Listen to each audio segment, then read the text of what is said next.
Just give me some time. This is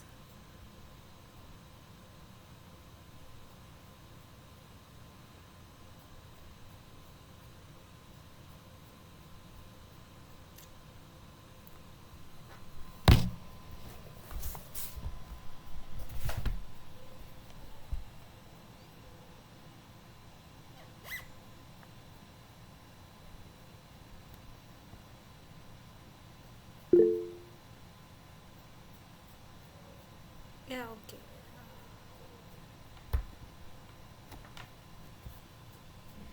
I will anyway wait for a couple of minutes so that people can join. Start after that.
so sorry for the initial delay. Some problem with my laptop actually. Today it stopped working when I was using for some time. That is why I'm trying to fix this.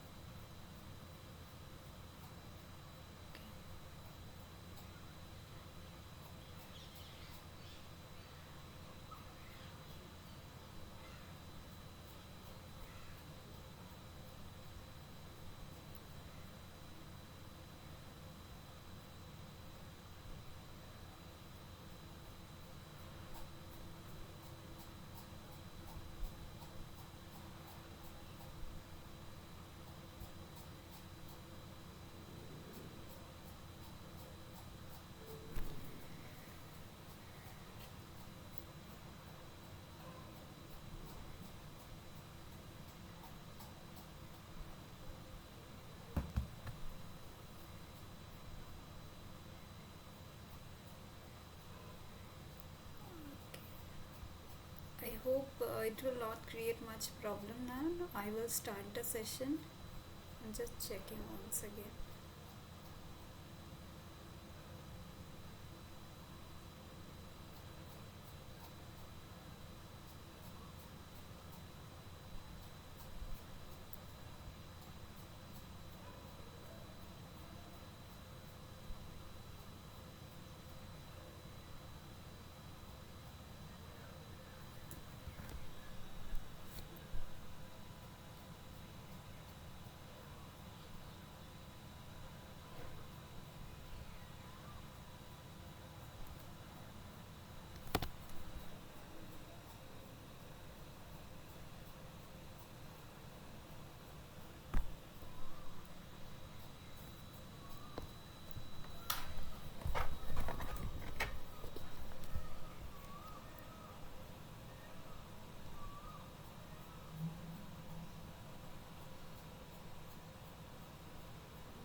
Okay, I'll just start. If some problem happens, we'll see later. Okay, it's already 6:12. I can give you the introduction and then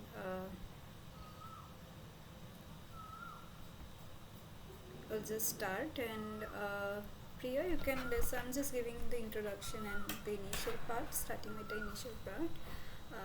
You can join or you can attend them from 6:15. It's okay.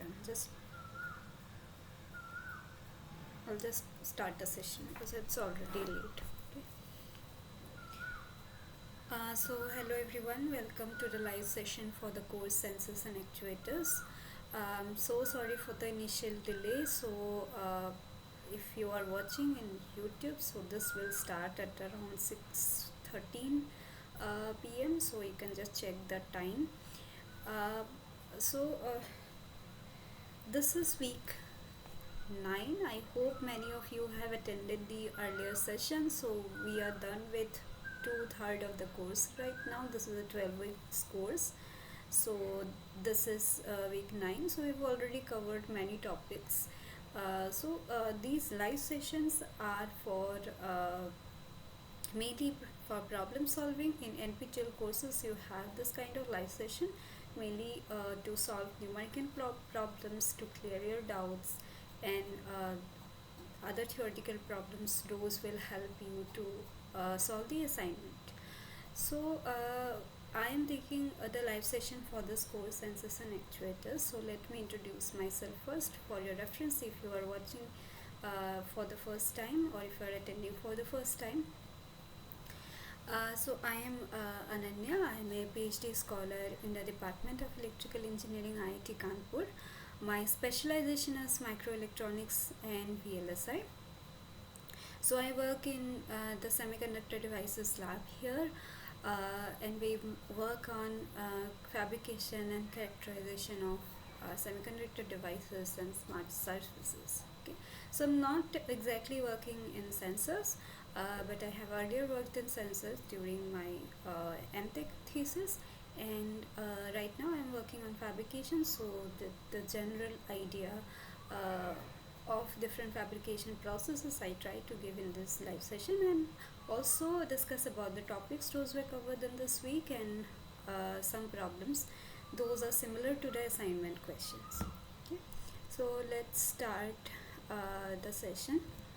Okay.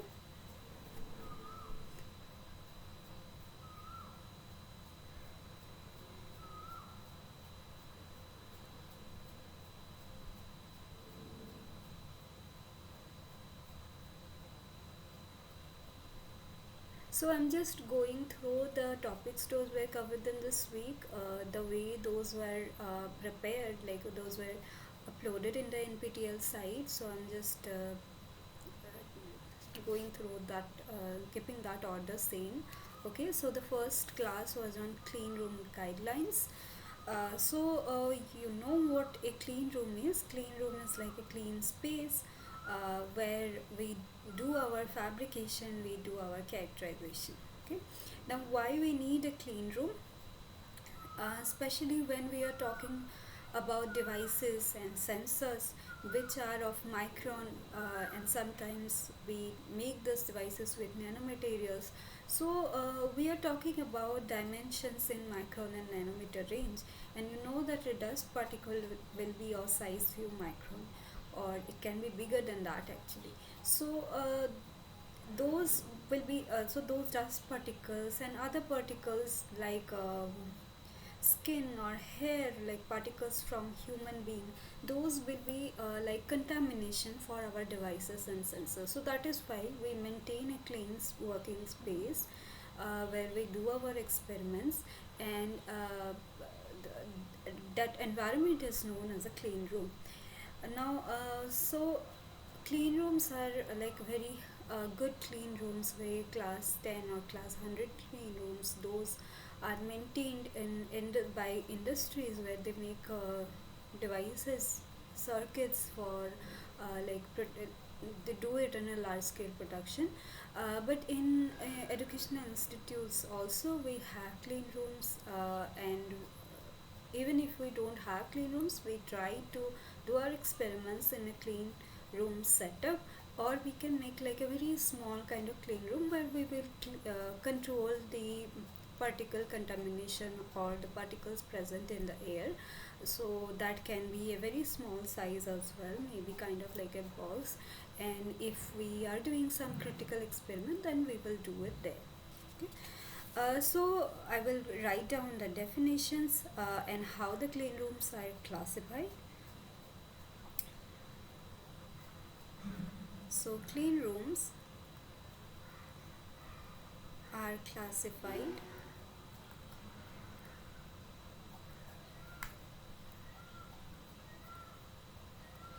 based on the number of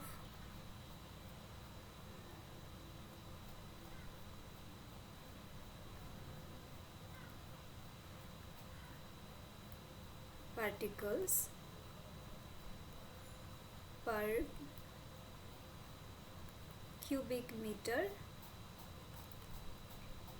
or cubic foot. So there are two types of classification of clean room. So one is ISO 14644, that is the international standard, and then we have FED standard, that is like class 1, class 10, these kind of notation, the way they classify different clean rooms. So the definition will be different for these two, and that is where this per cubic meter or per cubic foot is coming. So based on the classification standard, it so those are classified either the number of particles per cubic meter or per cubic foot. Okay.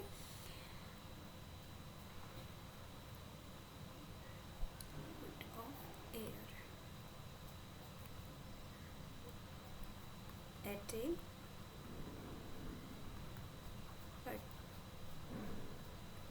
specific at a per specified particle size.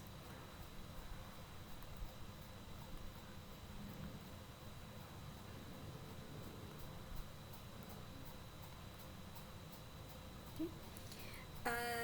Now class 1, okay, class 1 or class 100,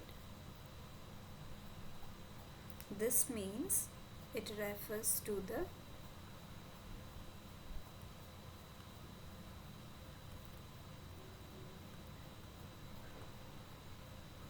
maximum number of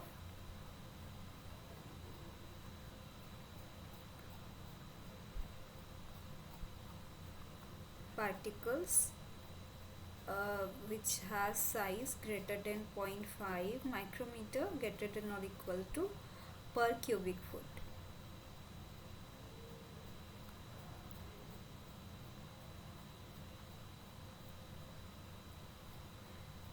So in FED standard 2019, that standard, the particle size is defined, so the classification is like that.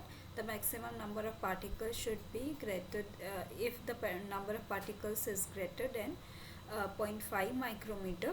So class 100 means there are more than 100 particles of size 0.5 micrometer per cubic foot of air. And in ISO standard, so these the classifications are defined the number of particles per cubic meter, and you can see this list. So here you can see that ISO 1 standard class clean room is the cleanest, and ISO 8 standard clean room is the least clean classroom.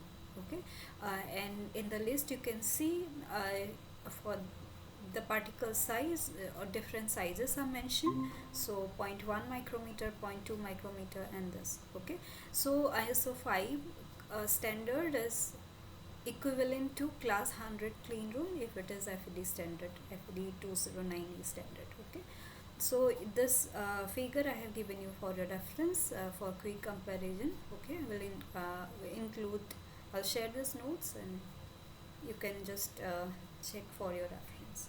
Okay. Now there were videos how we entered a clean room, what are different clean room protocols. Those were discussed in this lecture. Okay, so we have already discussed about clean room protocols in earlier weeks as well. So how you use a clean room, we have to follow a proper protocol. We have to cover ourselves because human beings shed a lot of particles. It can be skin, from hair, and many other things. So it is very important to cover our hair, face using a face mask, and use the proper clean room suit and everything. Okay, and sometimes there will be an air shower that will actually reduce the particle from that will clean away any particles if we have. Okay, so all these protocols we have to follow when we enter in a clean room. Now a few things this was not discussed by I want to mention here. Say all of we are not working in a clean room. Okay, but we are many of us are working in fabrication of devices, fabrication of sensors. Okay, so there are few practice we can follow even if we are not using a clean room, even if we are not working in a clean room. So these practices are useful when so that we get the desired response our devices. Okay, so I will write down few of these practices for working without a clean room. Okay,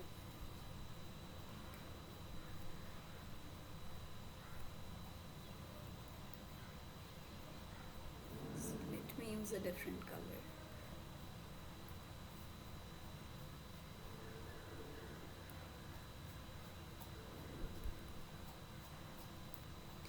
Practices for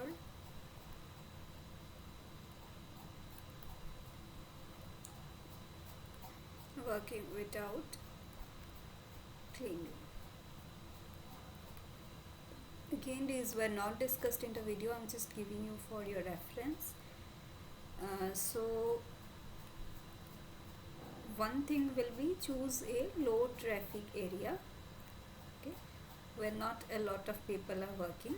If you are doing some experiment, doing some fabrication or measurement, that is very critical, so it is important to do it in an area where not many people are around, okay, because more the number of people, more will be the contamination.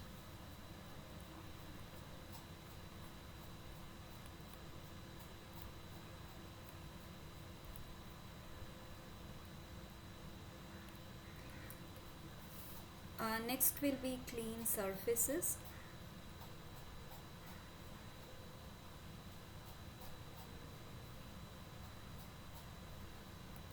Tweezer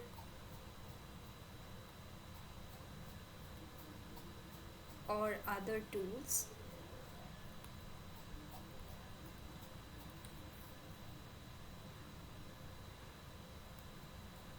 with IPA.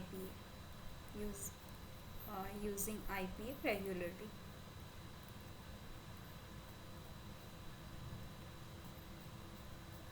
So we don't want to touch our device, like touch the active area our device by our hand, even if we are wearing a gloves.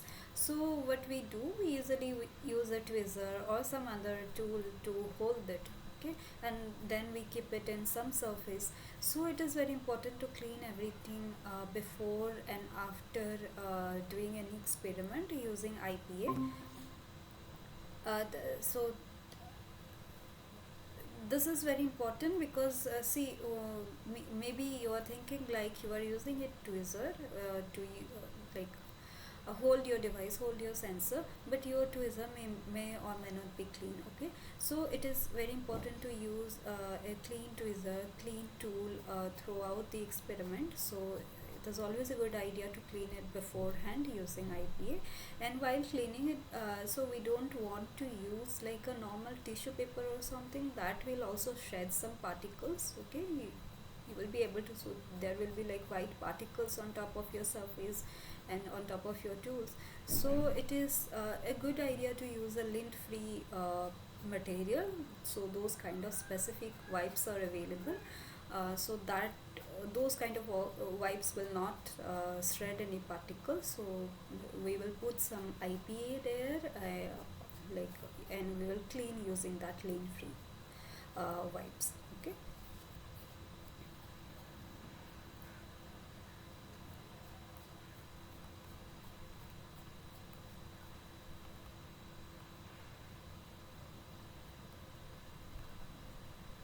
Okay. Another important thing is that so even if we are not using a proper clean room suit and we are working in an like normal lab, so what we can do, we can avoid some fabric, like those are more prone to leaving particles behind, okay. So woolen clothes are normally is not a good idea to wear inside a lab, inside a clean room. Actually, inside a clean room, woolen clothes are not even allowed. So we have to wear like different material, those will not shed much particle, okay. So even if you are working in a lab, so it is a good idea to not you wear such kind of clothes, okay, that will contaminate your device, okay. So I can just write it here, avoid.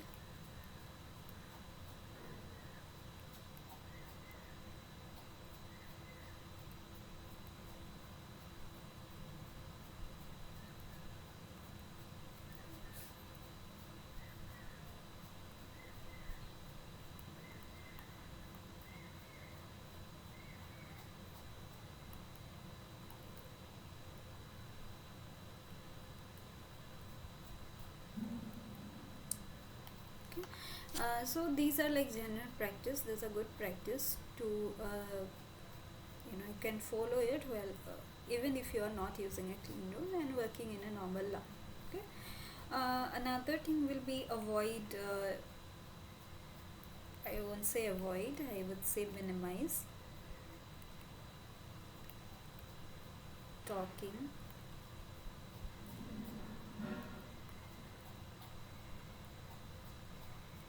sneezing near your device. Okay.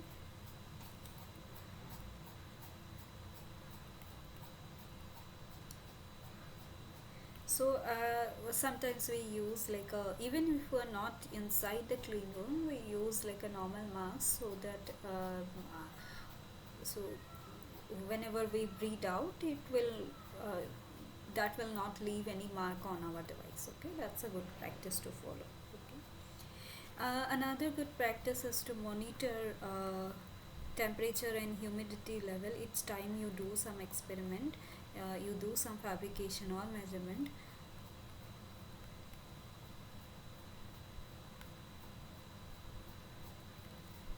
This is especially important when you are not working inside a clean room. The environment will vary each time you do, like throughout the year, and sometimes you will get a good result, good response, desired response, and sometimes you will not get. Uh, there may be a no.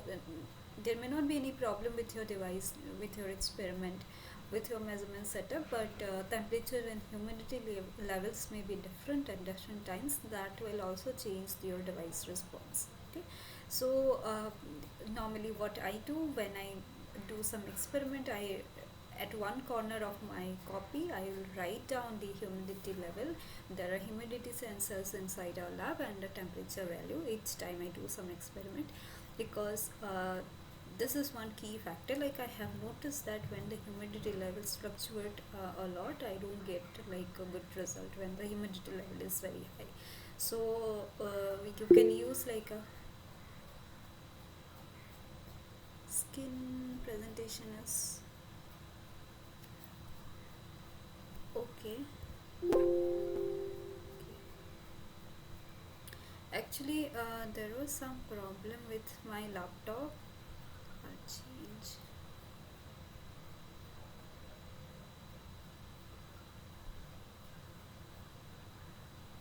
So my laptop suddenly turned off today, so that is why I was trying to see if I can reduce the load the CPU uses. So I changed the resolution. I am changing it back. Okay, if you still can't see, then let me know.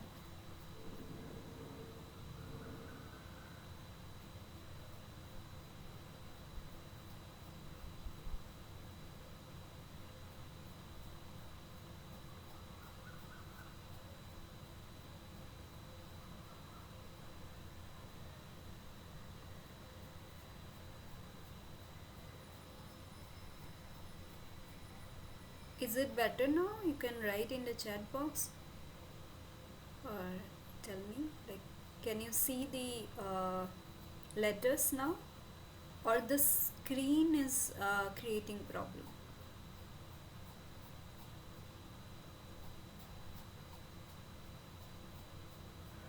Is it better?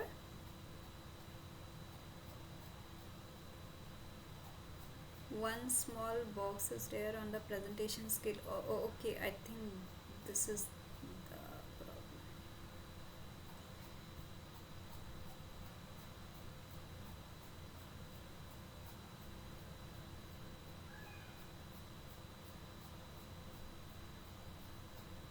Now it's okay. Actually, I was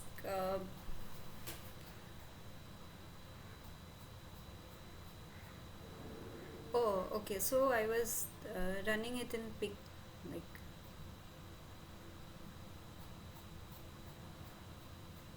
yeah, I was not in the full presentation mode because it is difficult for me to see any if you write something in the chat box, I have to check like every time. I have to go out from the presentation mode. That is why I'm using that mode. Okay, but it's okay. Like I can go back and check in between. Okay.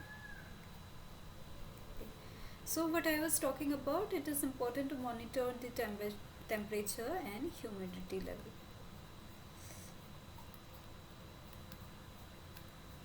Whenever you do experiment, it is a good idea to like note it down the temperature and the humidity of that level that day when you are doing the experiment. Okay.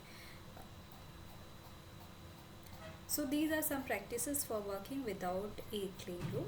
If you work in a normal lab setup, and many times even if we have a clean room, we don't have the access to go there. Okay, because number of people who can access the clean room is limited. Because if if you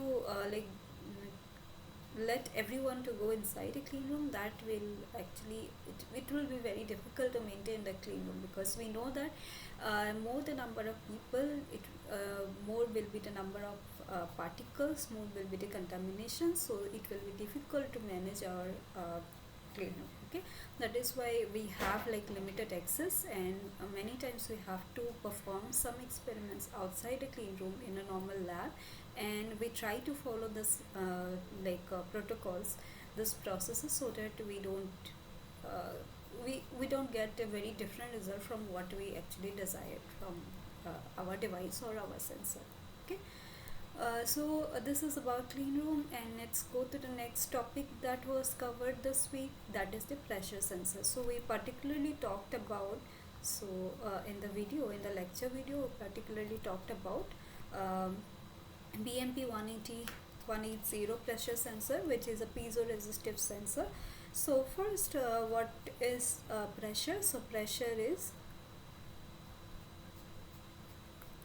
P is equal to F by A.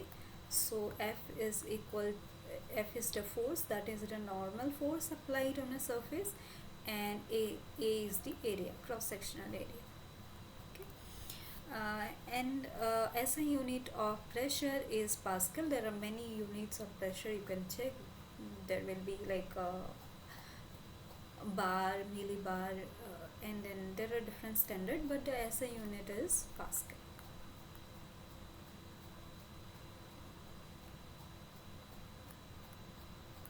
PA. Okay. And then in the video that it was discussed about atmospheric pressure. So what is this atmospheric pressure? So there is air in the atmosphere, and that because of that air there will be some pressure that will be on the surface, earth surface, and that is known as the atmospheric pressure. Atmospheric pressure will vary depend upon the height, like where we are standing.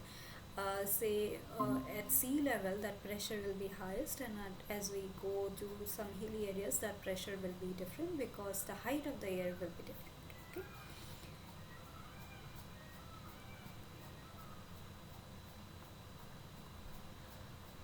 So atmospheric pressure, this is due to the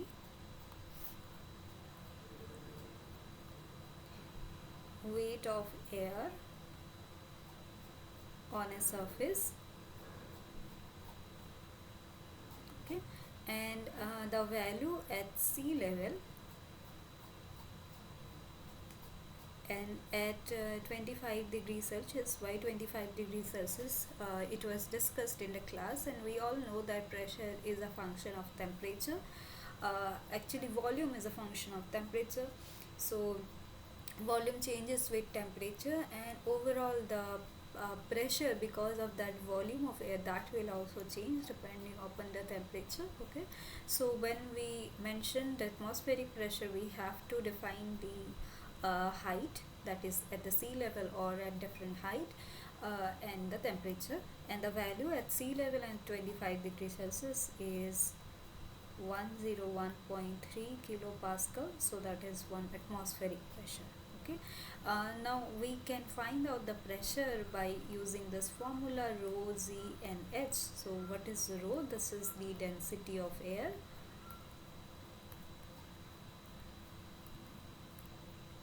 Z is the acceleration due to gravity. How we can arrive at this formula, that was discussed in the lecture video. I request you to go through the video again if you have not watched, if you have not watched it, I mean if you have not understand it. So it was discussed clearly in the video how we can get this formula. So in this today's session, I might give you some question that will use this formula directly.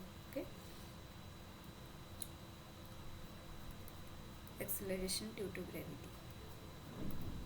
So you know what is the value of acceleration due to gravity? Okay. you can put that value in here. And h is the height of air column.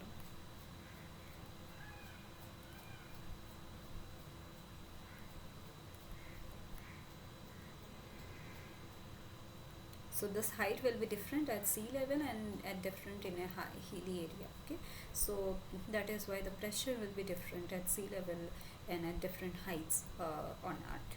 Okay, now when we define pressure, we have another kind of definition. This is just a representation or the way of representing or mentioning like pressure, that is known as manometric pressure. Okay,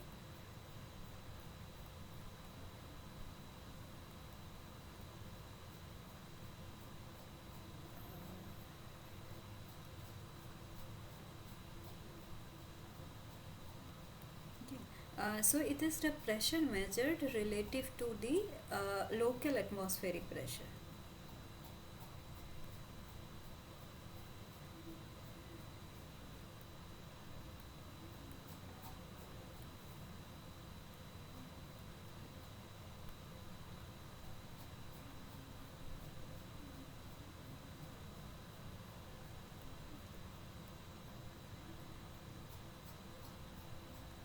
Okay, so this pressure is manometric pressure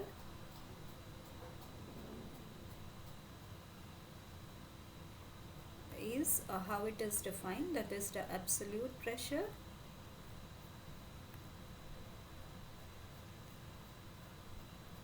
minus atmospheric pressure.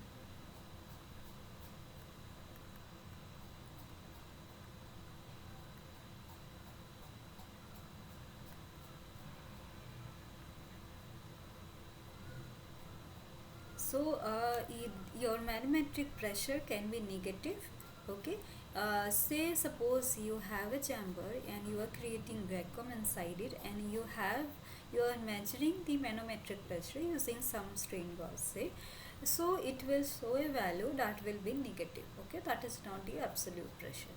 Say so in our lab we have one system. We have like two gauges connected to it, that measures the pressure inside the chamber, inside the tube. Okay, so one is connected at one end and one is connected in the other end, and this one shows the like normal pressure. So if there is like no vacuum inside it, that will show like 1 atmospheric pressure. Okay, and this one will show 0 because the manometric pressure, this one is that this one is a manometer, it measures the manometric pressure, so this shows 0 value. Okay, now as we create vacuum, this shows some negative value, so it's a rotary, we normally go up to like 1000 approximately. Okay, so this is parametric pressure. We can have like different kind of pressure sensors. So why we have these two sensors in one chamber? This is just to, like, if one is working and another is not working, so we get the indication from that. Okay, we can look at any of one of this. Sometimes one will be more accurate and another one will not be that accurate. Okay, but we will get an idea. If one goes wrong, other one will work. Okay, so this is one way to define pressure. But when you do some calculation for mathematics, you should always use absolute pressure. Okay, now in the class what was discussed, we discussed about, it was discussed about a pressure sensor, that is BMP 180. Okay, so it is a piezoresistive sensor, piezoresistive pressure sensor. The working mechanism is piezoresistive, that is due to pressure the resistance of the material will change. Okay,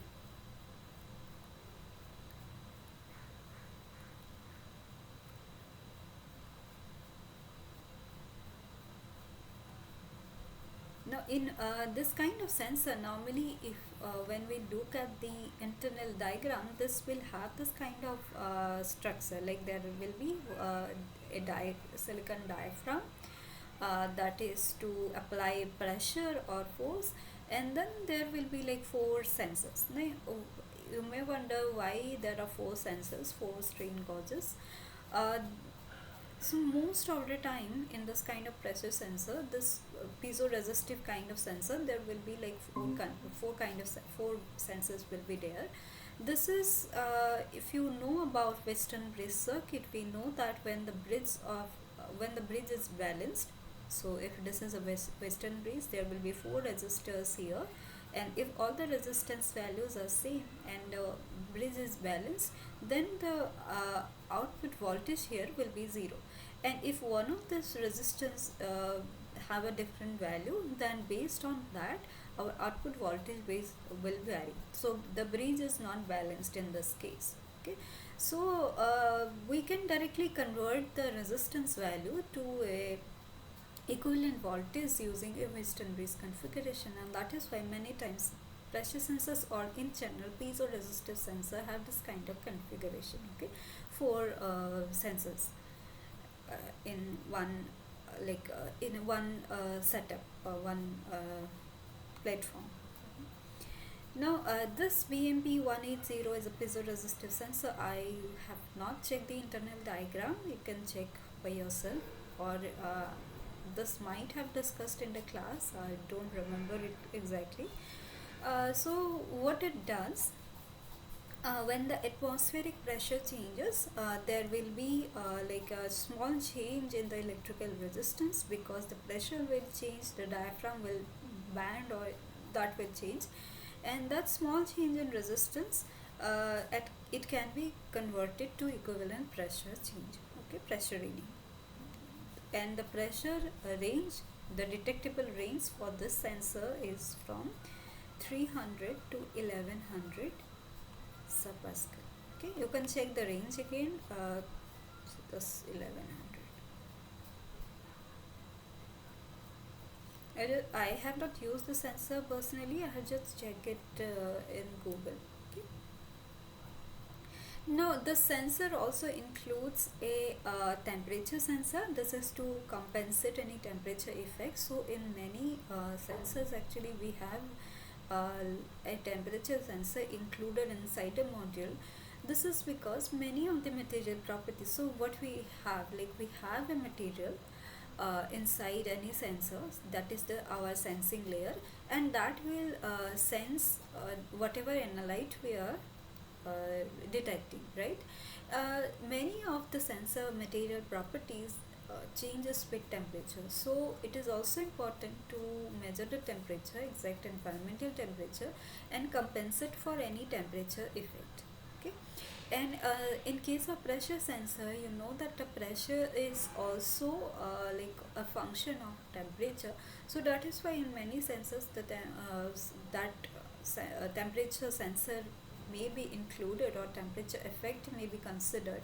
But in case of BMP 180, as far as I know, that the temperature compensation is included for to compensate any temperature effect, that is uh, because of the piezoresistive material, because of the properties of the piezoresistive material, the properties that will change, because resistance is a function of temperature, that those things will change with temperature. That is why the temperature compensation uh, is also provided along with the sensor. Okay.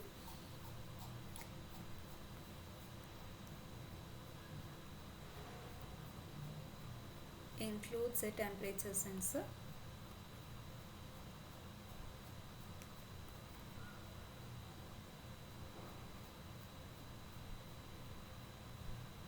to compensate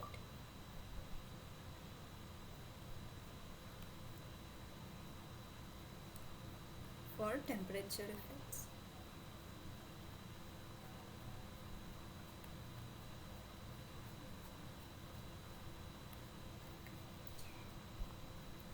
So this is a general diagram I have taken from Google. It may not be exactly for BMP 180, you can check, but this is how a piezoresistive pressure sensor uh, looks like the internal diagram for this. Okay. So I hope there is no doubt.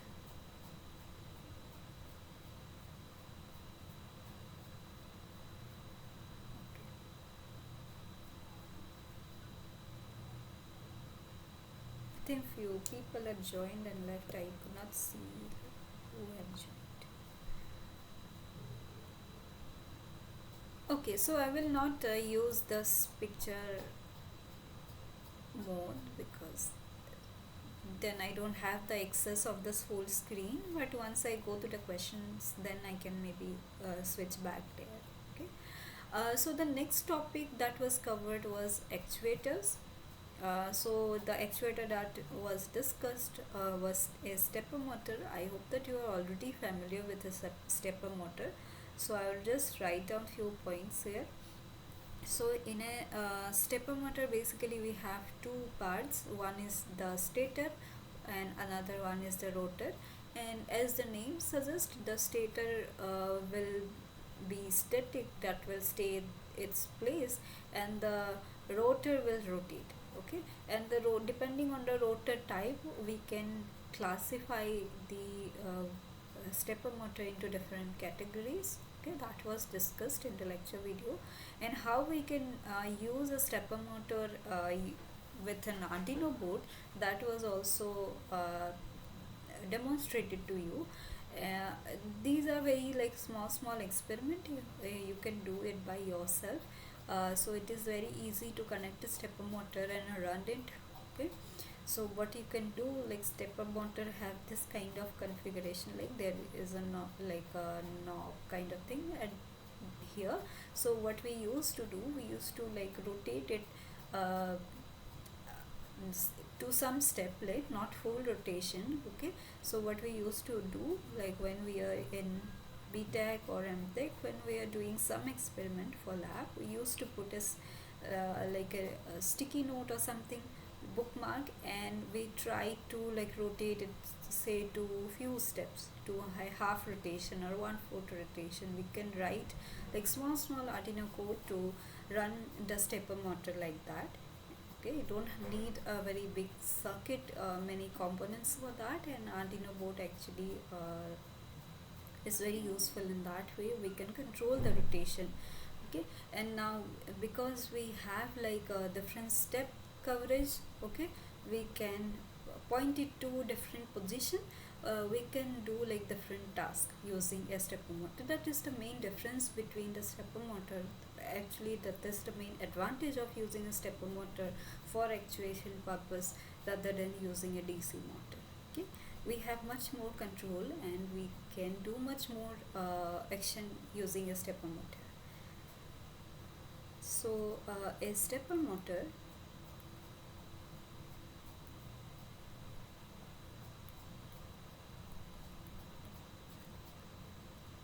has two main parts.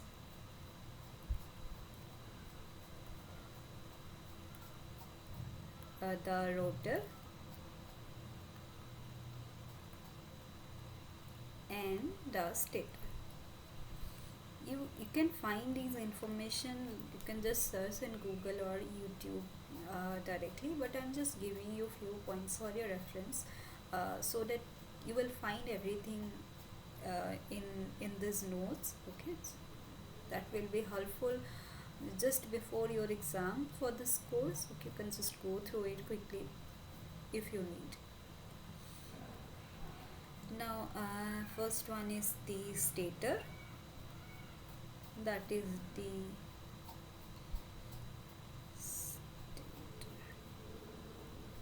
stationary part.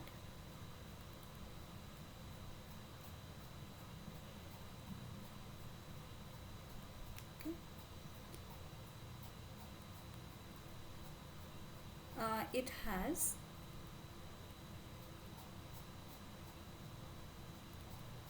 multiple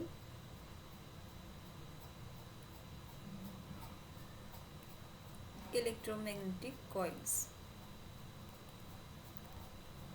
You can see this figure. So these are stators.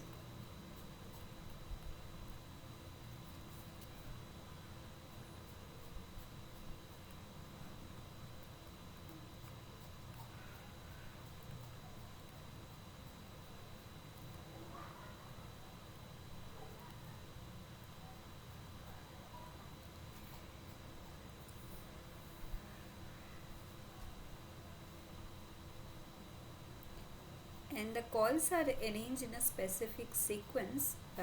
So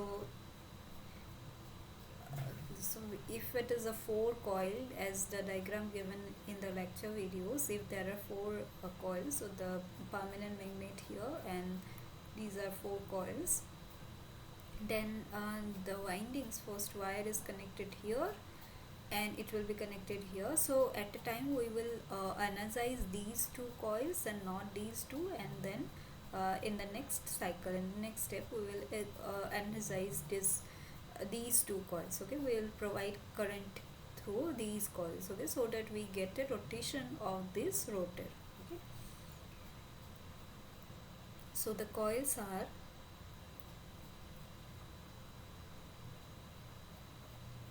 energized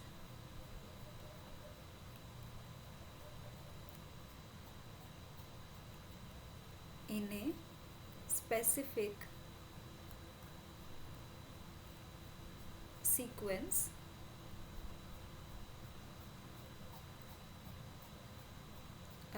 to create rotation.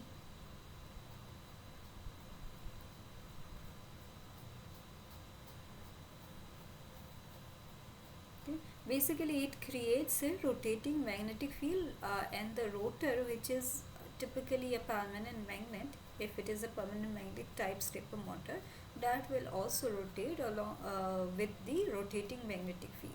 Okay, we know that current carrying conductor creates a magnetic field around it. That is the basic principle of a stepper motor. Okay, so you know that this law, current carrying conductors, there will be a magnetic field around it if if the conductor is carrying current. Okay, so you can find out the direction of the current and the magnetic field, how, so it's a good idea to use. If you have a stepper motor, you can just connect it to different wires and see how the rotor is rotating. You can just open the top casing part and see how it is actually rotating. Okay, uh, the way you are giving current to one of this coil, one of the set of coil, depending on the sequence, so you can rotate it to like a few steps clockwise and then a few step anti-clockwise. It will be clear to you if you do this experiment by yourself.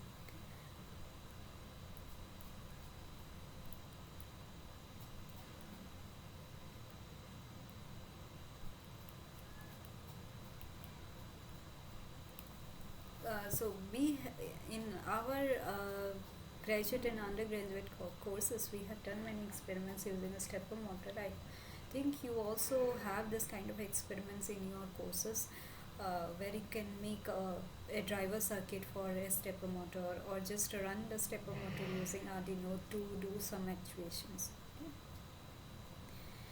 The next part is the rotor. So this is the rotating part.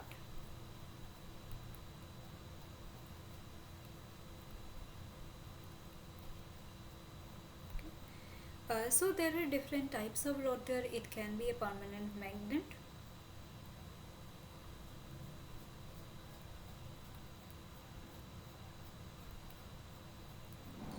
It can be a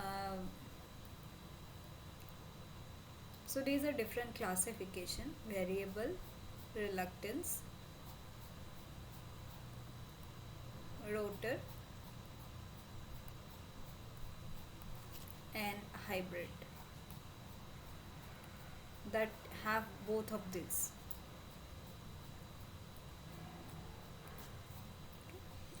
And how this works, say suppose you are providing current to this coil, and this is the north pole and this is the south pole, and because of this current, the current is such that it creates a south pole here and it creates a north pole here.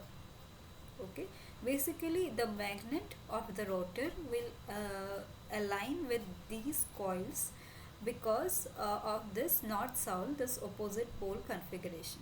Okay, so next, what you how you will apply the current to these two set of coil. So you will apply current in such a way that it creates a south pole here and a north pole here. So this magnet will move in this direction, clockwise direction. Instead of that, if you create a south pole here and a north pole here, by applying the current in such a way through this coil, then your rotor will move, your permanent magnet will move in this direction, anti-clockwise direction. That is how you will control the rotation, whether it will be clockwise or anti-clockwise, based on the current through this coils. Okay, so if you have a kind of sequence that it will rotate like two rotation in clockwise and then again another one rotation in anti-clockwise direction, you can have this kind of control if your application needs a sequence like that. Okay, that is where the stepper motor will be more useful. And then you can move it in a step, like how we calculate the steps in a stepper motor, that will be like 360 degree divided by number of steps, right? So there are many ways to actually increase this step size or the resolution of it's not exactly resolution, but the number of steps. How we can do that? There are, if one way to increase the number of windings, number of coils of the stator. Okay, so there are here you can see there are 1 2 3 4 5 6 7 8 coils, so that will be 360 degree by 8. And then in many of this many times the stator will have this kind of configuration. Instead of a like a single or a smooth round surface, there will be certain this kind of a structure, so that if there are number of this kind of structure is more, then that will also increase the smallest step size. You can look into this. So normally stator, a normal stepper motor, like an stepper motor you will find in the market, so that will have like a 50 kind of this edges. I don't remember the exact word what is called. And so there will be 50, and then there will be another magnetic coil, so that will be multiplied by that, and overall your step size and the minimum step it can take, that will be much less.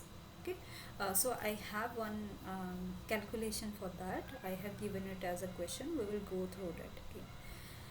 The next topic for the class was microscopic inspection of a diced wafer and CNT sensing layer for fabricated sensor. So I will not go into details of this. Okay, the video is self-explanatory, and you already know how to use a microscope to inspect some devices. We have already discussed earlier.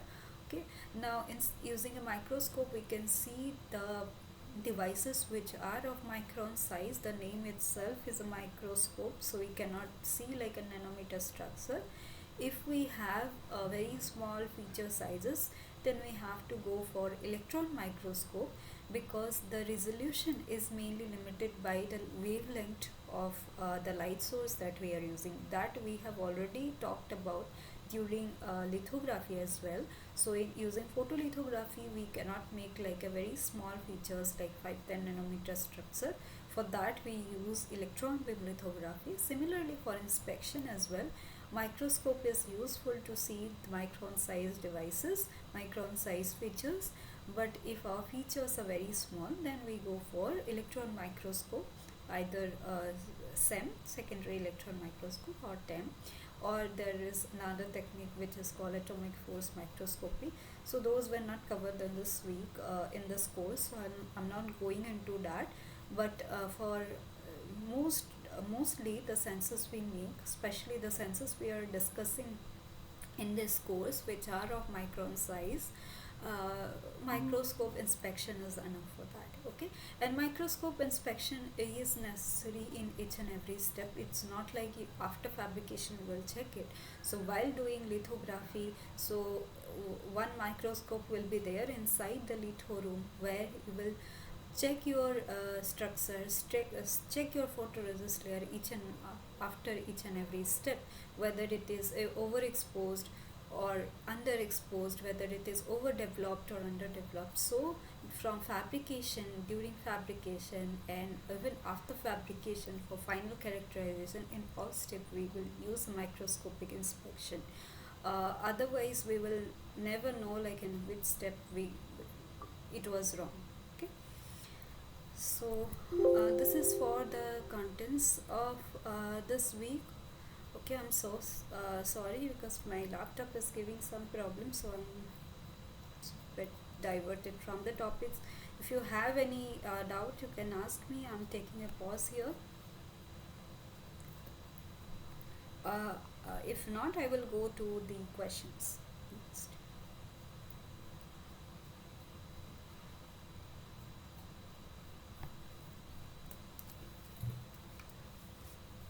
Just let me see.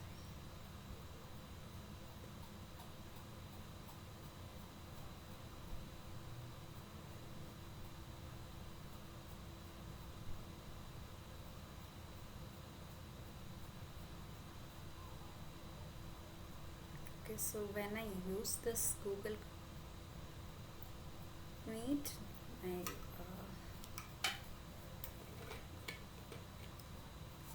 laptop screen, like a laptop, gets heated.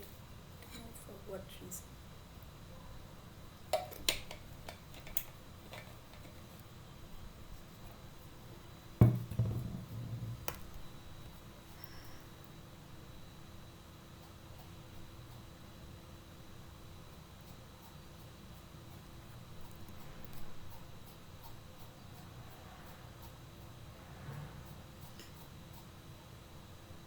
So I'm again using this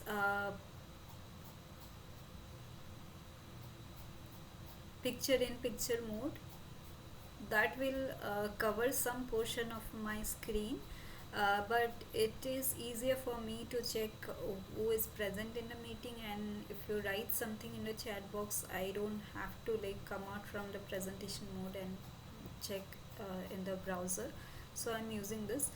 Anyway, I'll try to write everything this side so that everything is visible to all of you.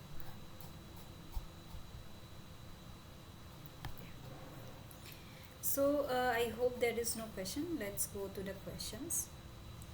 First question is,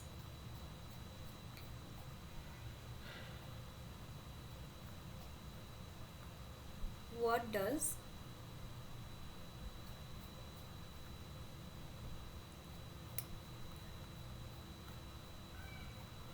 HEPA stand for? We know that in clean rooms we have HEPA filters. What is the full form of this? I'll give you few options. High efficiency,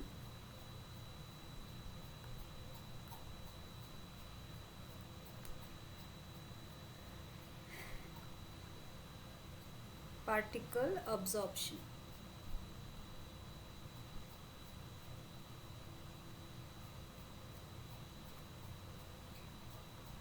B is high energy,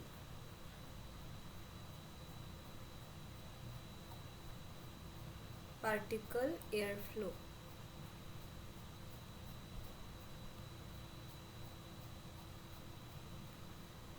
Option C is high efficiency,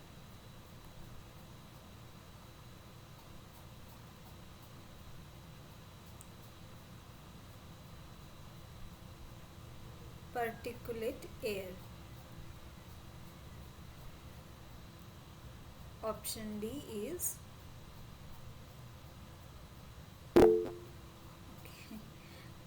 high energy,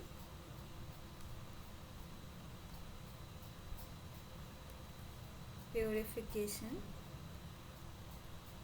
apparatus.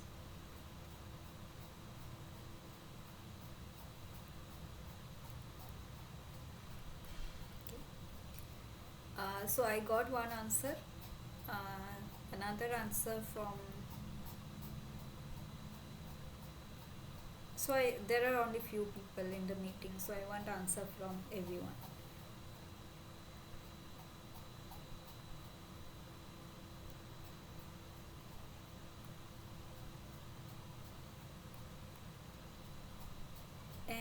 you are not present in a meeting and yeah, okay, thank you. And watching in YouTube, so you can also answer. Like,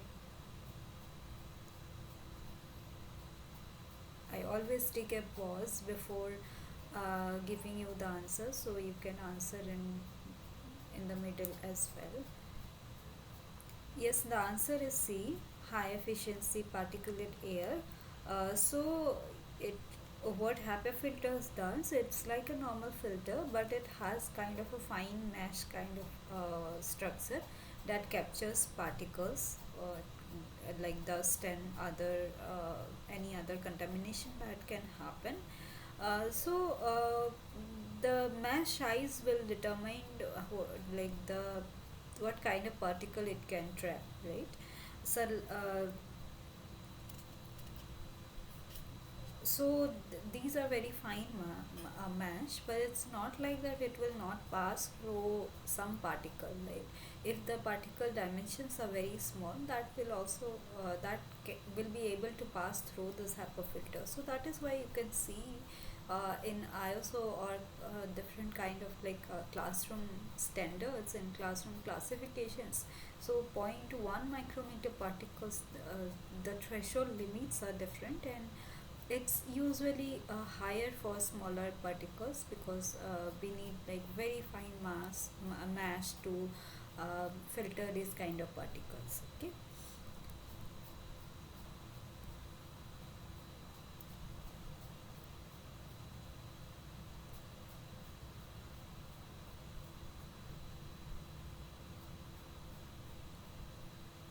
So when I was studying like this microfabrication course during my coursework, uh, so this is one topic. Like HEPA filter is one topic uh, that was for like maybe one or two class. So you, if you are interested, you can watch some videos and other like course material and study material on this filter or what kind of other filter systems we have in clean room. Okay.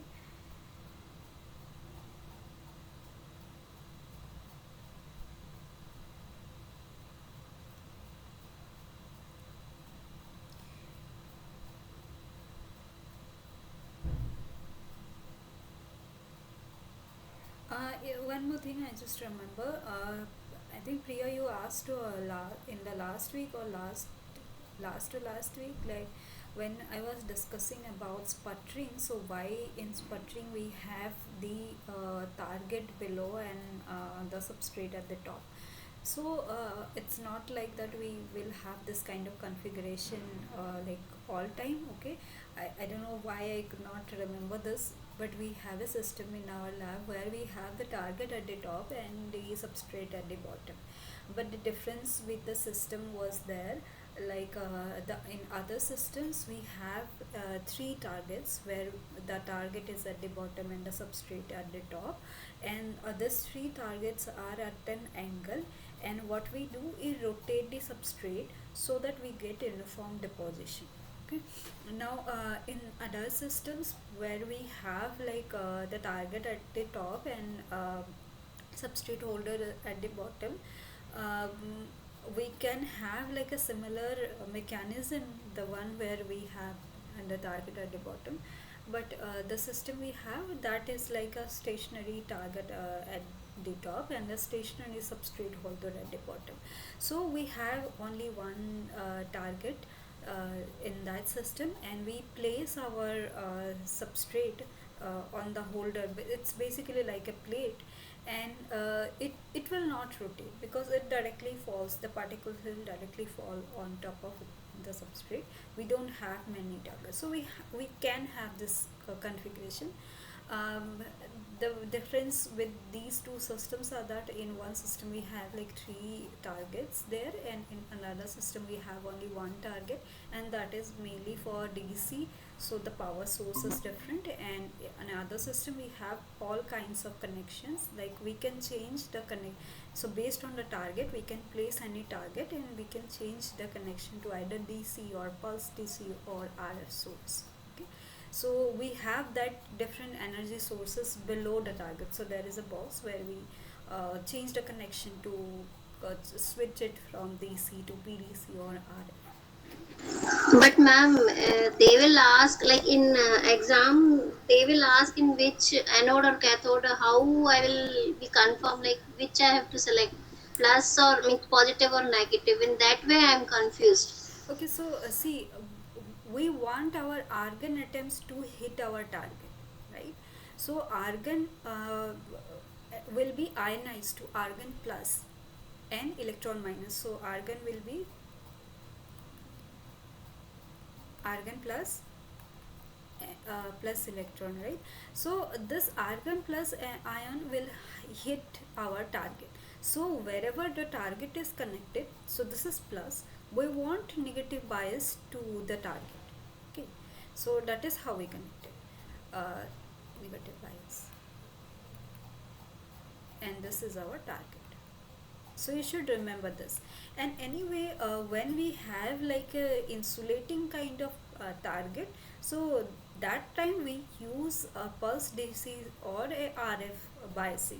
So in that case, the anode and cathode, because these are like alternating, so these are pulses, so that will not be like anytime negative or anytime positive, not like that. So these are that those will be RF signal or DC signal. But if it's a DC, then should remember this thing, that RF argon ion will hit the target, and it will hit only if we apply negative bias to the target. Okay, I hope that is okay.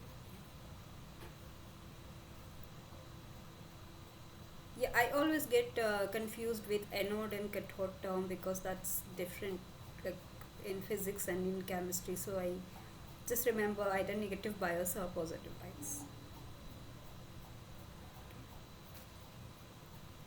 Let's go to the next question.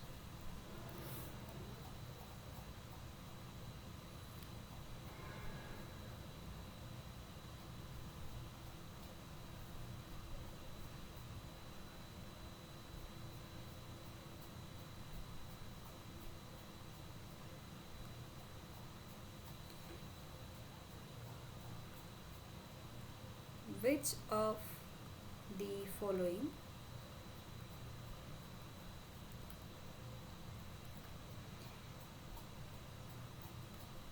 is the key difference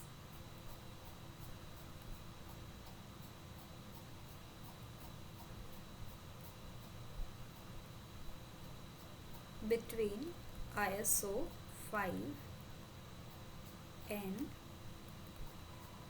ISO 7 clean room?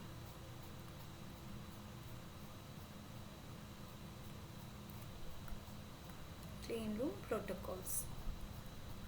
So you have there was one video included in the lecture class about this different standard of classroom and different protocols and different types of classroom.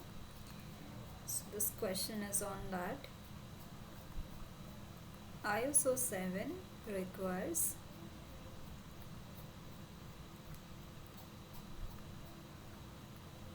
more protective clothing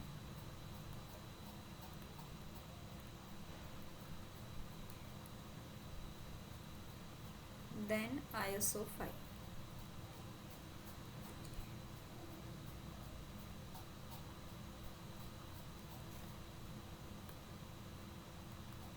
ISO 5 allows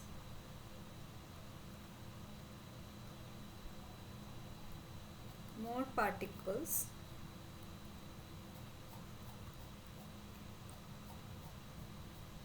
per cubic meter than ISO 7. C is ISO 5, so this is kind of opposite. ISO 5 requires stricter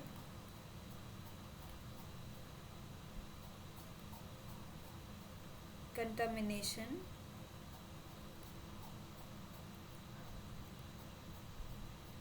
control measurements.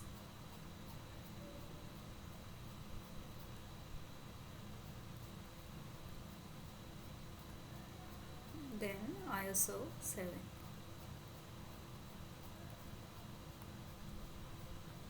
D is there is no difference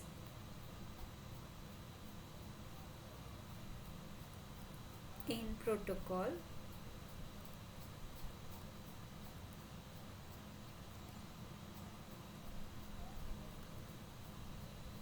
between ISO 5 and 7.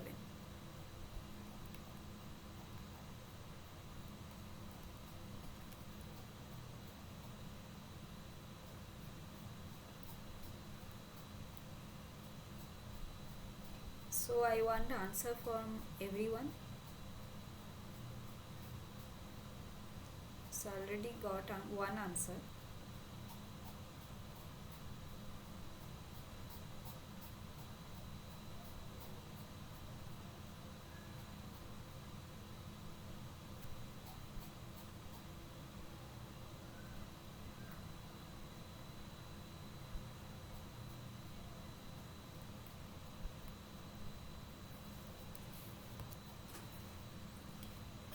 So what is the answer? So we know what is ISO 5 and ISO 7 clean room. So these are international standard protocols, classification of clean rooms. We have, like I have given you the already shown you the speaker. There are different classes.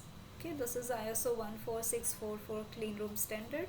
ISO 1 is the cleanest one, and ISO 8 is the uh, least clean. I won't say it's not clean, but it's least clean. And ISO 5 is equivalent to class 100 clean room. So this is the different. We are more familiar with class 1, class 10, class 100, this classroom clean room classification, but this is the international standard, and this is mostly followed in industries, by industries. So you can see here, this is ISO 5 and this is ISO 7, and you can see the difference. Let's say check the point greater than 0.5 micrometer size particles. So in ISO 5 it is 3520, and this is for ISO 7 352000. Okay, this is the number of particles. So we have like so this is more clean. ISO 5 is more clean. So for that we have to maintain different clean room protocols. Okay, so in case of ISO 5, you have watched a video how to enter into a ISO class, ISO 5 standard clean room and ISO 7 clean room. So the main difference is that in case of ISO 5 we have to like wear a full body suit, face mask, gloves and everything. In ISO 7 also we need all those things, but we may not require the whole full body suit. Okay, it's a good idea to maintain like a very good clean room practice, but it's not required oftentimes to wear a full body suit. Okay, lab coats are enough. And also in ISO 5 that requires more frequent air changes, okay, compared to ISO 7, so that the contamination is less. Even though there are like filters, but that needs to be changed so that uh, the proper like number of particles contamination is maintained in such a way that the clean room standards are maintained. Okay, so the answer is C.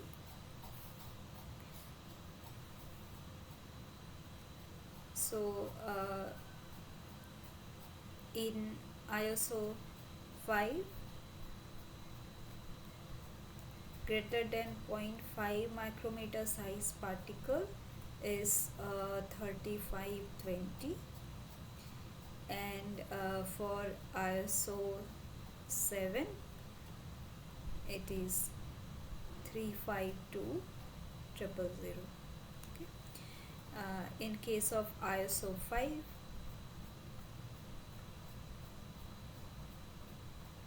full body suit, that is the bunny suit,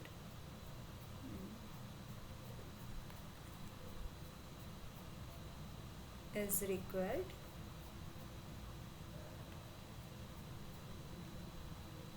And in ISO 7,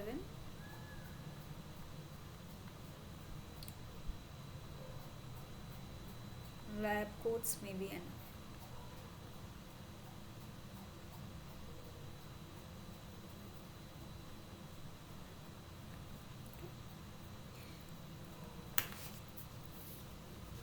Let's go to the next question.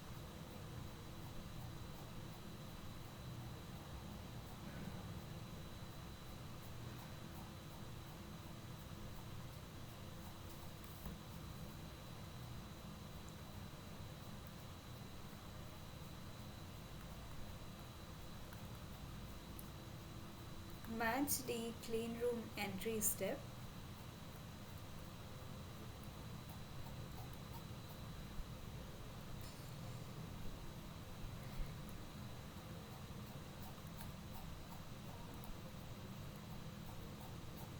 in the correct order.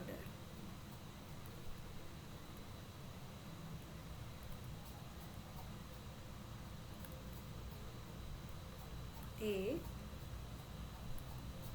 Step on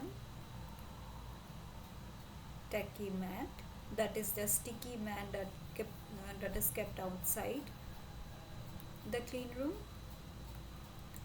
B is enter airlock or browning room.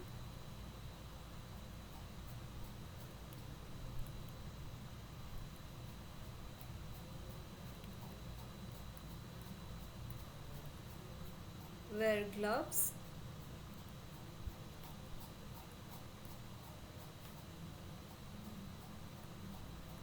Put on hairnet.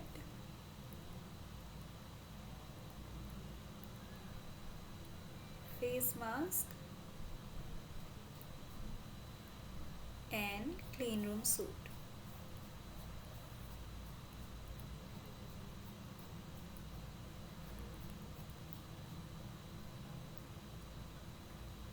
Tell me the answer.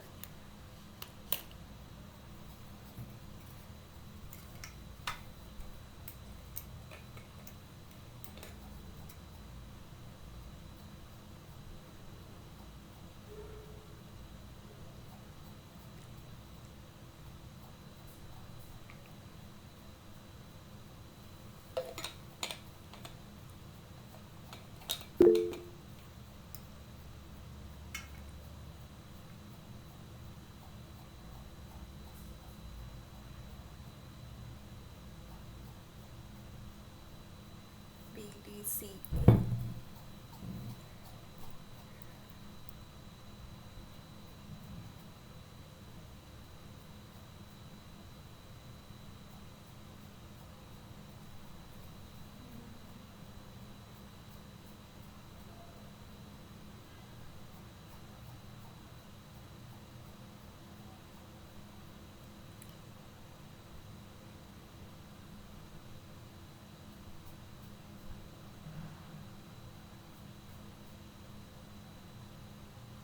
So enter the airlock or gunning room, that has to be the first step, because otherwise how you will wear this clean room suit and everything. So we also, there will be air shower there also, so we'll go through that. And next will be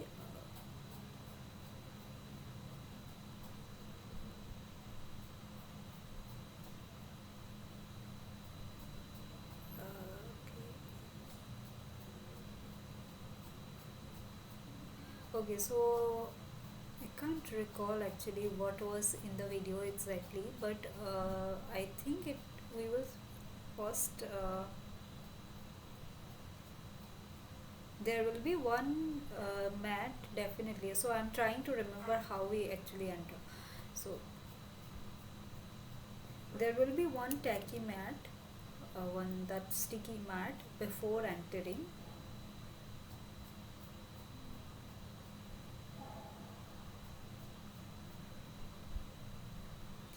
Yes, that will be first, and then we enter. Ma'am, A will be last for sure. Okay, that was how that was given in the video. Yes, ma'am. B will be first and A will be last for sure. But B and C, I am confused whether they have to wear glove first or they have to wear a hairnet and mask. And that I didn't remember that video. But that A is will be last because after wearing that footwear, whatever it is, mask, then they will There tap is a on it. foot Then cover. enter the enter real room.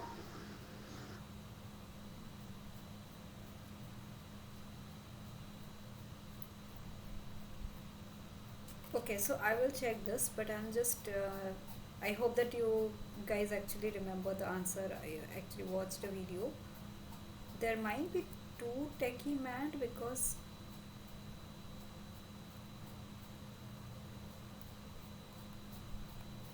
so kind of there will be different protocols for every lab. So okay, so let's go with the video that we have watched. So if you remember that A will be the last, so other arrangement will be B first, because we have to enter the gowning area first, and then put on the hairnet. That was I remember this, the we do this first, and then we wear gloves.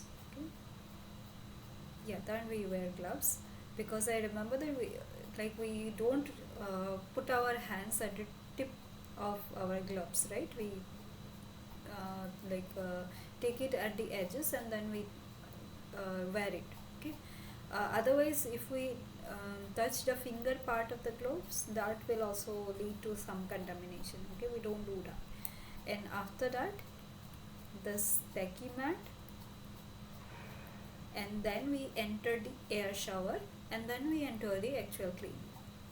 Yeah, that should be the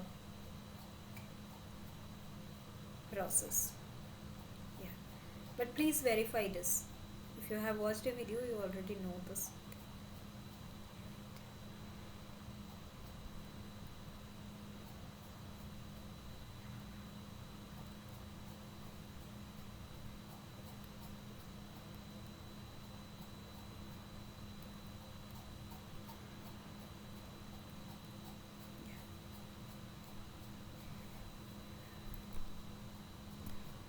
Okay, let's go to the next question.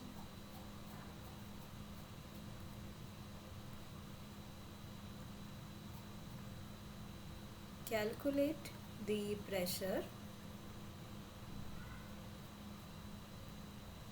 exerted by air uh, of height 10 kilometer, uh, given air density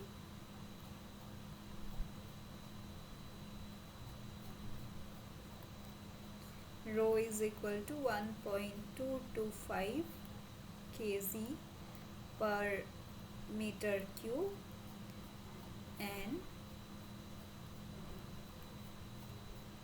gravitational acceleration g is equal to 9.81 meter per second square. So I'll give you the formula, the pressure. So this is basically calculation for atmospheric pressure. P is equal to rho z by h, rho g into h. You please use everything in standard unit, and then you will be able to get the answer.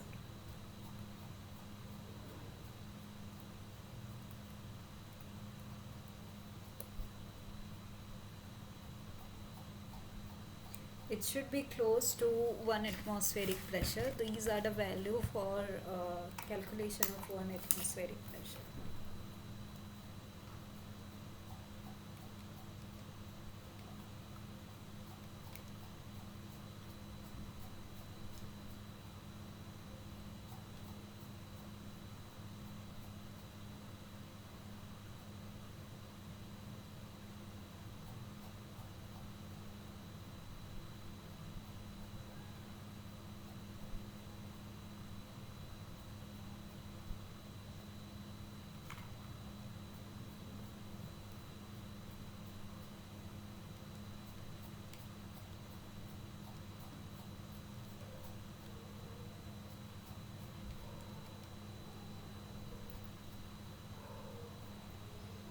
I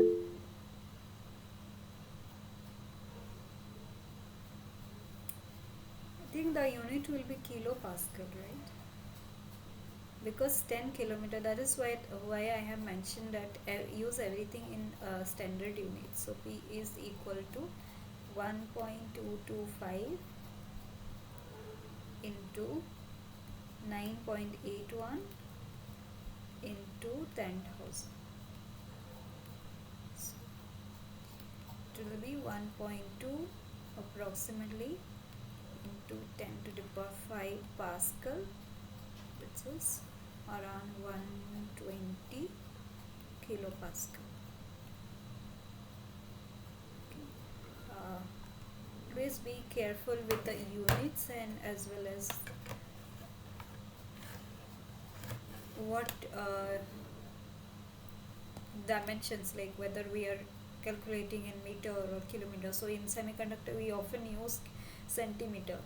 We define the density, doping concentration, everything in terms of centimeter, but when we use some constant, it is always a good idea to check what is the unit of the constant so that we don't make any calculation mistake. Okay, so this is around 1 atmospheric pressure. 1 atmospheric pressure is 101 kilopascal, 101.3 kilopascal. Okay, this height is the height of the air column, so that will be different at different height of earth. Okay, that will be most for when we are at the sea level. That will decrease as we go to a hilly area. Okay, let's go to the next question. Hope we have time. Okay. So the question is,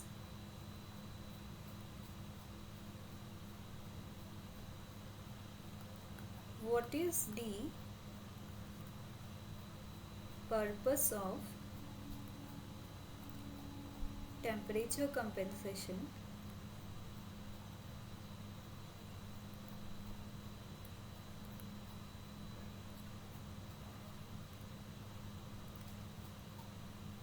in BMP 180 sensor? So I will not give you the answer. This was not discussed in the lecture video, but I have just discussed it. I think it's important to know that the temperature effect, like how temperature affect our measurement. That is why I've given this question. You can try to answer it in the chat box.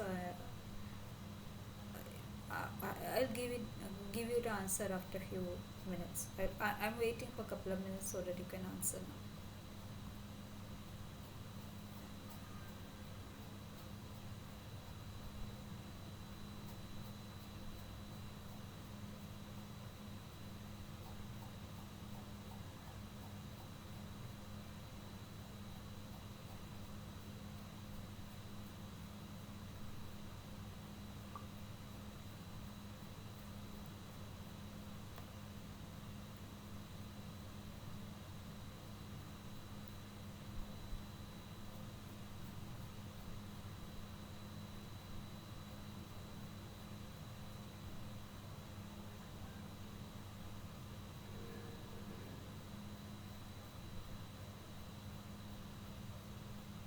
So in many senses, you will find the operating temperature range. Uh, this is written mainly because of that. So with temperature, the properties of our material changes. So we sometimes we cannot use a sensor uh, at a very high temperature or at a very low temperature, because that will behave like it will not behave normally because of the material properties.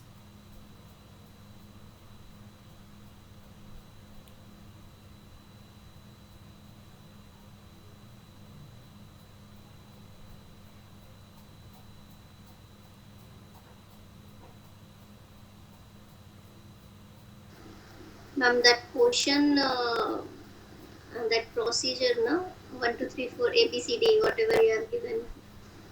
The tucking will come in last actually. Before entering the cleaning room, we have to do this one. So this order is correct?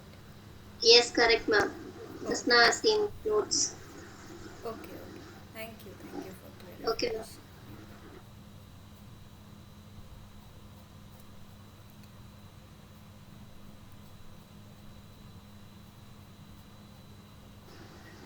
Temperature compensation is like, ma'am, if environment or something is changed, so pressure value may be changed because of temperature or something. So maybe in that way it will be useful.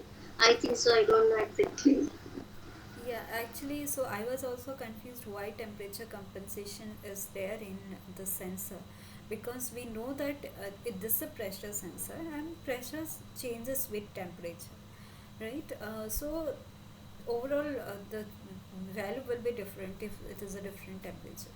But then one more thing we have to see, like it's a material, it's a piezoresistive material. uh, we know that the resistance itself is a function of temperature, so there are like secondary effect kind of thing.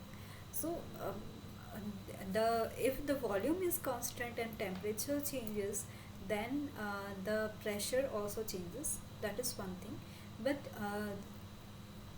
that I did some Google search, that shows that in this sensor actually the temperature compensation is mainly for the piezoresistive material, because with temperature the material property changes. So that is why the a kind of like feedback compensation and kind of feedback is given, so that the pressure measurement is accurate.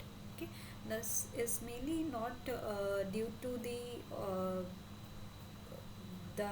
change in pressure due to temperature. This is mainly for the temperature effect on the piezoresistive material, piezoresistive membrane. Okay, that is what tries to compensate. So I request you to check the data sheet of PMP 180 and find a temperature, working temperature range. Say normally it says like it, we can use this between say -50 to +50 degrees Celsius range, because in that range, so overall the whatever the value, pressure value it is showing, that will not vary much with temperature because of the temperature compensation effect. Okay, so this is mainly for the piezoresistive membrane, the temperature compensation, whatever the temperature effect, that is nullified with that. Okay, this is to improve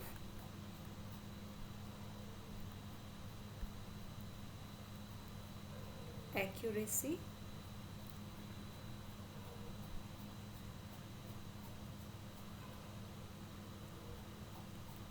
by correcting pressure change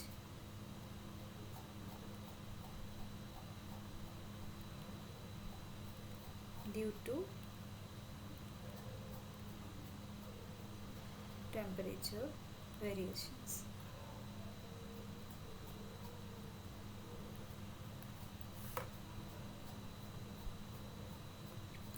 So in these sensors,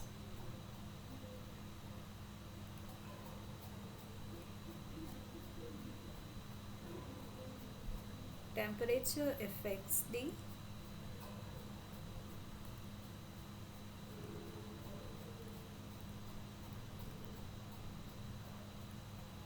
piezoresistive membrane,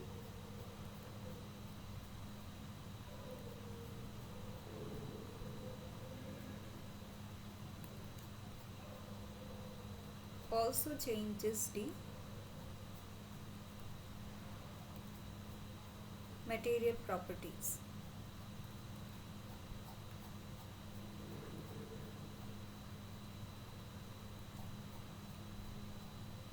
leading to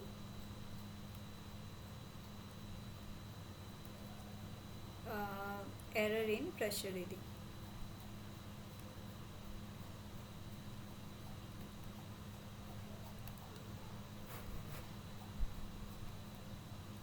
The sensor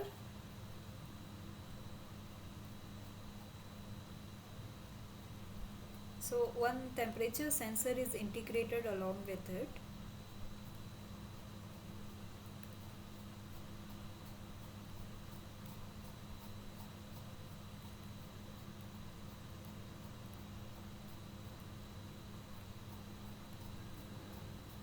Okay. So again I request you to please check this the data sheet, what is the working temperature range there and why we actually need temperature compensation in this type of sensor, especially in case of pressure sensor. Okay.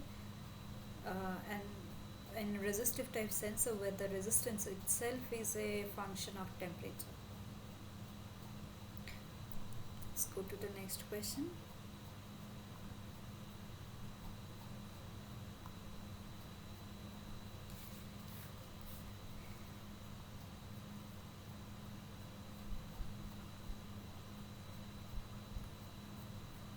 A stepper motor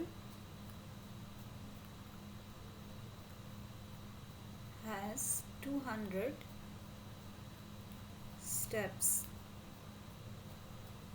per revolution.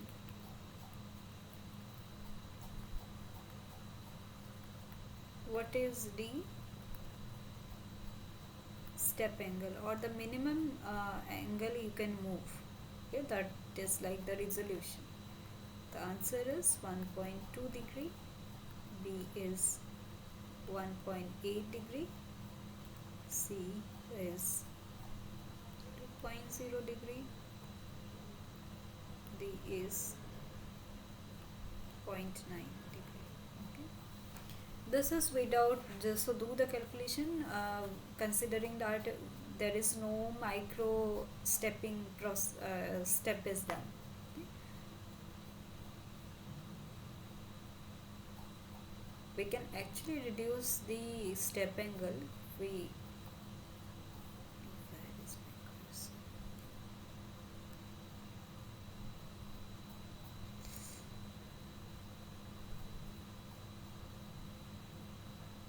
B, yeah. So the answer is correct. I'm just giving you step angle formula is equal to 360 degree by steps per revolution.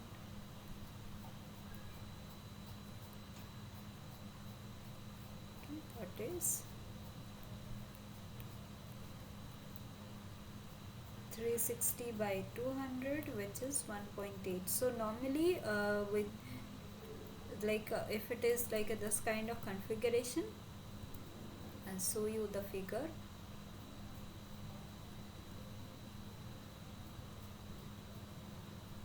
If the rotor is like this and the stator is like this, so there will be 8 windings, so you can see that the step angle will be very large. So we have certain mechanism, there will be like two kind of structure in the rotor. So if there is 50 and 50 into 8, you can do the multiplication. And so in that case, if we have this kind of a rotor with this structure,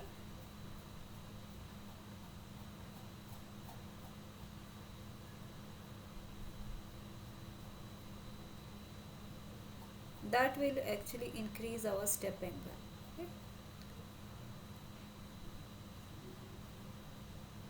So in that case we have like 50 not 50, like we can have this number of large step sizes, steps per revolution. Okay, 200 or even more than that, and we can even improve our step angle if we go for micro stepping. You can check all those, there are videos available, like study material available online, how we can use a stepper motor for fine resolution. Okay. So just give you this formula, this question, just to remember this formula. Okay.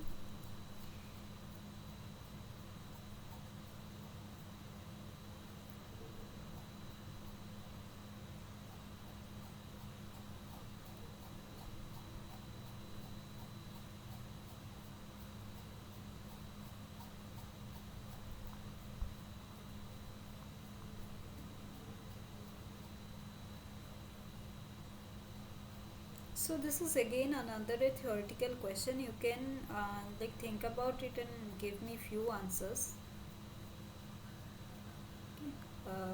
This is not MCQ type question. So what types of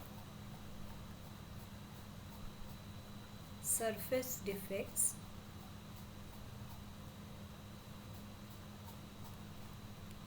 can be identified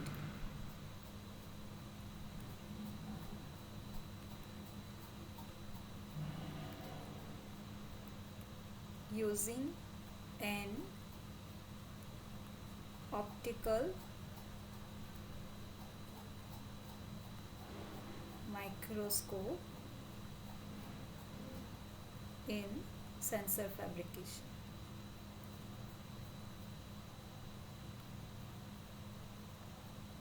So what kind of defects we can see using an optical microscope? What you think are possible? You can name a few, okay?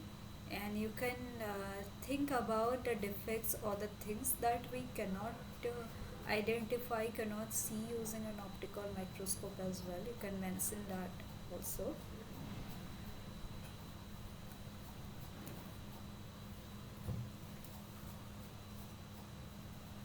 Pinholes, yes. If we have some problems during lithography, then we will be able to see there using those things using an optical microscope. Okay.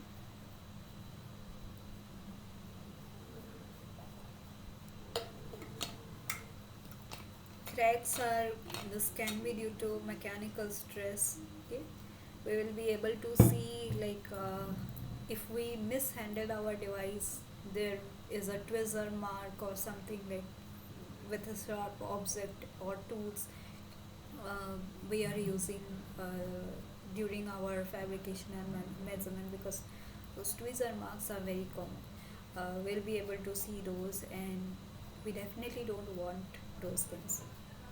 Partial contamination, yes, there will be dust particles which will be visible in microscope even if we cannot see. Okay, and say we have some dust particle during lithography, and after that when the particles got removed somehow while we are cleaning the windows, and say we actually wanted some deposition there, but because of the because the dust particle was there in that position, so we are not getting the deposition, we are not getting that photoresist layer there. Okay, so those kind of effects we'll be able to see using a optical microscope. And what are the things we cannot see? Say we have a rough surface. So if the roughness is very high, so we'll be able to see that contrast difference, because if it's a different level, then our focus will be at certain level. Okay, so one portion, some portion will be hazy like that, because those portion will not be focused properly if we are using an optical microscope. But those that roughness will be very large roughness. Okay, if we want to make like a sharpness of an of edges, yes, uh, so we can go for higher magnification to see those. Okay, now what we cannot see, if we have a rough surface, ideally we wanted a very smooth surface, very smooth deposition. If it's a rough surface, if it's very rough, then we will be able to see using an optical microscope, because the focus will be different. But if it's a nanometer level roughness, in many cases we don't want even like a very rough surface. Say if our roughness, if we have 100 nanometer thick film, and if our roughness is very high, say 20-30 nanometer, then we cannot say it's a good quality film, right? So what is the surface roughness? We often measure that as well before going for device application. Okay, if our surface is rough, that will lead to a lot of defects. So those kind of nanometer level roughness we cannot measure using an optical microscope. We have to go for other techniques like atomic force microscopy for that. Okay, And we cannot measure like nanometer size devices using optical microscopy. Again, we have to go for electron microscope for that, okay? Because optical microscopes are limited by its wavelength, and we cannot go to a very uh, like smaller feature sizes you cannot see, okay? So it is mainly limited by the wavelength of light. We can improve the resolution by using some techniques. We can play around with the numerical aperture, okay? If you are interested, you can see how what is the resolution, how resolution can be improved in an optical microscope, what are different types of optical microscope, those things.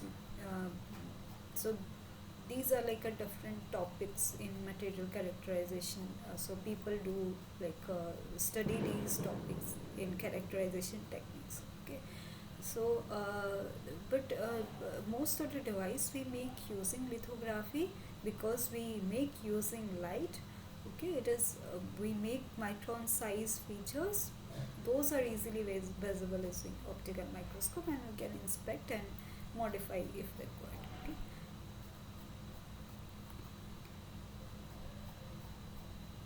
So common defects,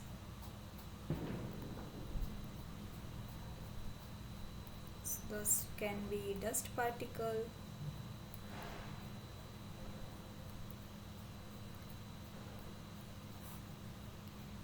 surface scratch, say when you are using a tweezer. Yeah, when we do lithography, we have to very careful with surface scratch or any tweezer mark, because photoresist, that is like a very soft layer, right? We have to handle it carefully after photoresist coating, because if we hold it with a metal tweezer, that will actually remove the portion of the photoresist, and we will not get the desired features there. So we often use plastic tweezer in that case, but we have to be careful with plastic tweezer. Say we cannot dip it in acetone, okay? That will damage the tweezer. So yeah, those are things we have to be careful. In litho room, we mostly use plastic tweezer so that there is no scratch.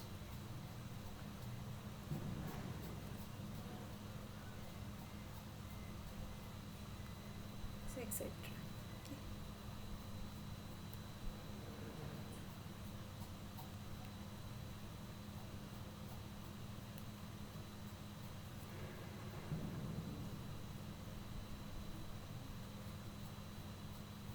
Yes, so surface roughness.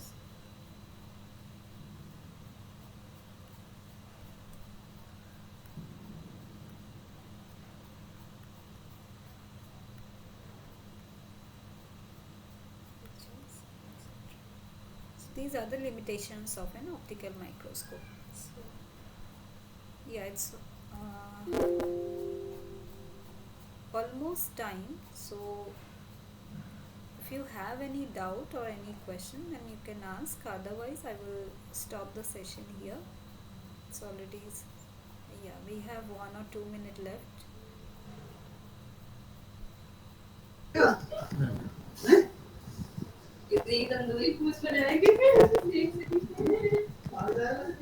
Okay, you have any question?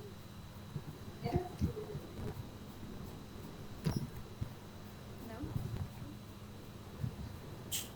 So I upload these notes. You can go to the NPTEL, like where you watch the videos, NPTEL site, in announcement. So in that corner, so let me open it.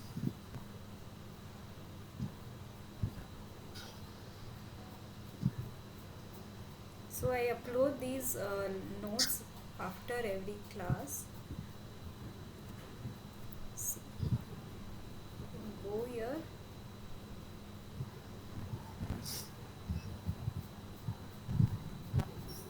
So you will find problem solving recordings here. There will be one Excel sheet. Yeah, you can click here and you will find the folder to these notes. Okay.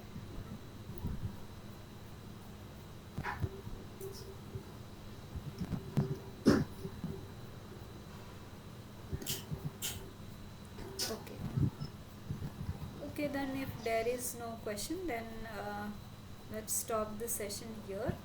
Thank you for attending the session. I hope this was useful. See you in the next Thursday, next class.